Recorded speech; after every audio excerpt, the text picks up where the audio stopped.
So this is my end of semester summary, and basically this whole class was contract grading. So from the get-go, we kind of knew how to achieve what grade and the requirements to do that. And I'm definitely pursuing an A in this course, and I will explain to you why I think I've earned that A. And I'll start here with your syllabus. So the first category is daily assignments, which is basically all the discussions we've done, and in order to achieve an A, we need to complete 95% of them and reply to at least 8 discussions from the previous week, which I completed every single week, and I always replied to my peers. And I can show you this here. I enjoyed this subject a lot because even though this was an online course, we still got peer-on-peer interaction, and we definitely conversed more, and I felt like I got to know some of my peers on a deeper level than I ever thought was possible in an online course.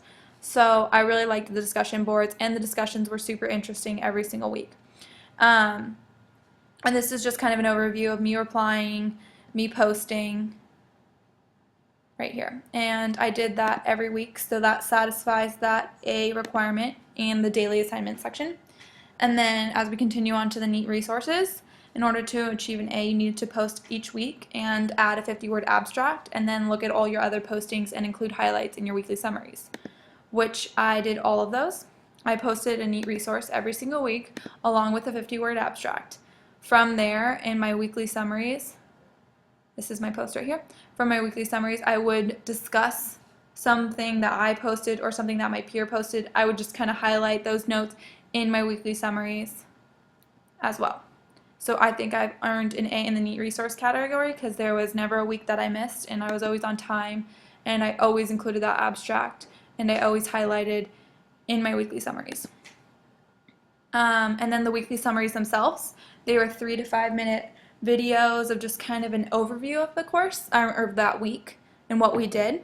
And I always made connections to my real life from the weekly summaries, whether it be like a computer programming game we had to do that week or something personal that happened to me. I always definitely took the material and connected it to the real world. And I went beyond just telling you guys what I learned. I explained the relevance of them and how they can relate to real life. And here is my YouTube channel, and it shows all my weekly summaries I've ever posted. And I posted each week along with a little paragraph of what I did learn. And you can go through these, and at the end you'll always hear me connecting the material to real life. After that, the semester summary, which I'm doing right now. And then we had our cultural science. And for my cultural science, basically to get an A in this category, to get an A in this category for cultural science, you needed to write a 2-page reaction paper and include some follow-up research. And I did that, and here it is.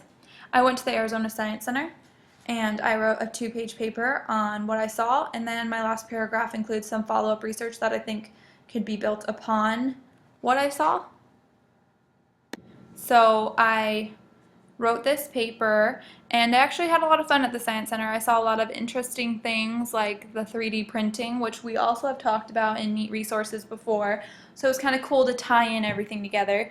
And I really enjoyed the Science Center. It's definitely not museum-like at all. It's a really great hands-on experience, and I mean, if you babysit anyone or have kids yourself, it's like a great place to go and take them. They have endless activities for them. And I thought it was really cool that we could,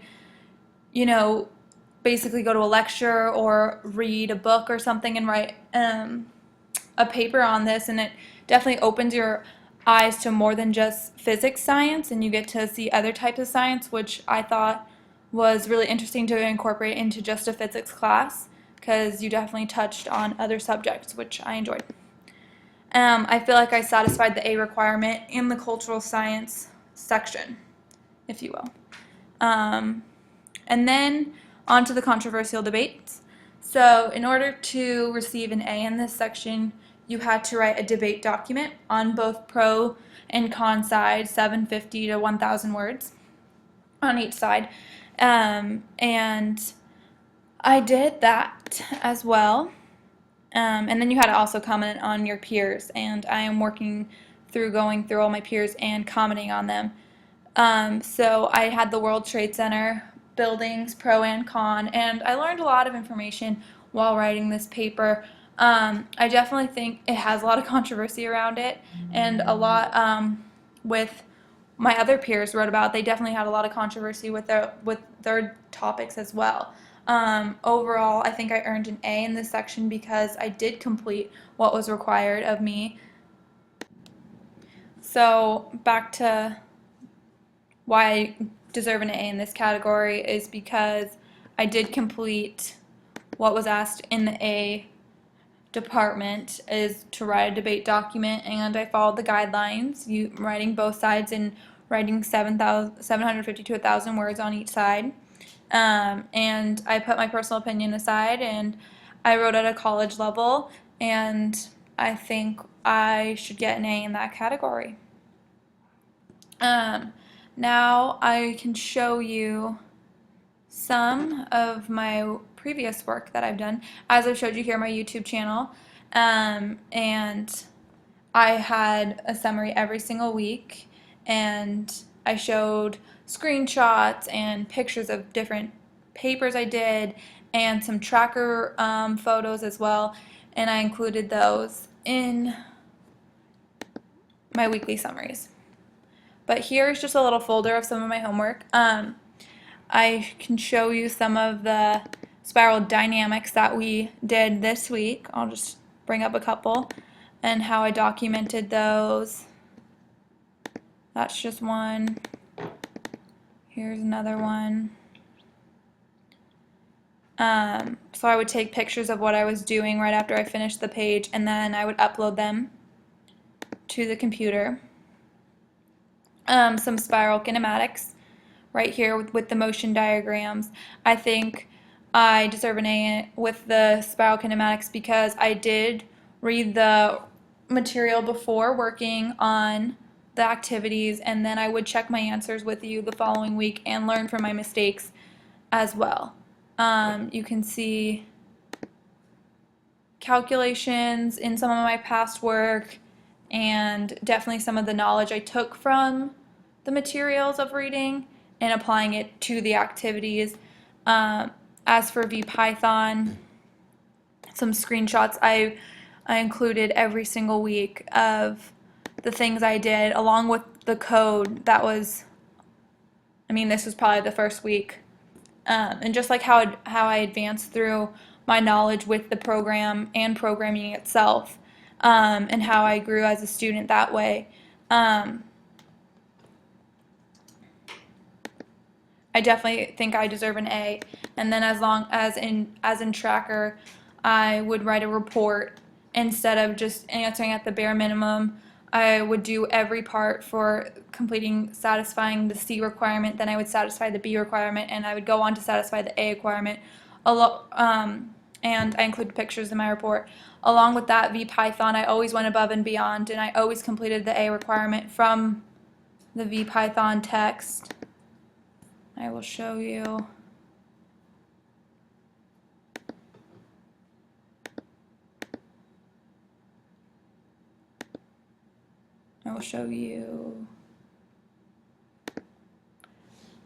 Sorry, just one second. Here it is. Okay. From the text. You could definitely satisfy just the C requirement by just doing the procedures from the VPython program, but then if you made it more advanced, in some cases you could satisfy the A requirement, and I definitely did that in every single week that we did have this.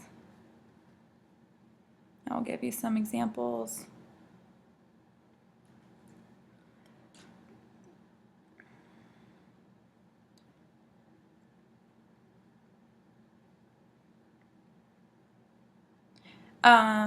Okay, these are Tracker. In Tracker, I did complete all the questions up to the A requirement.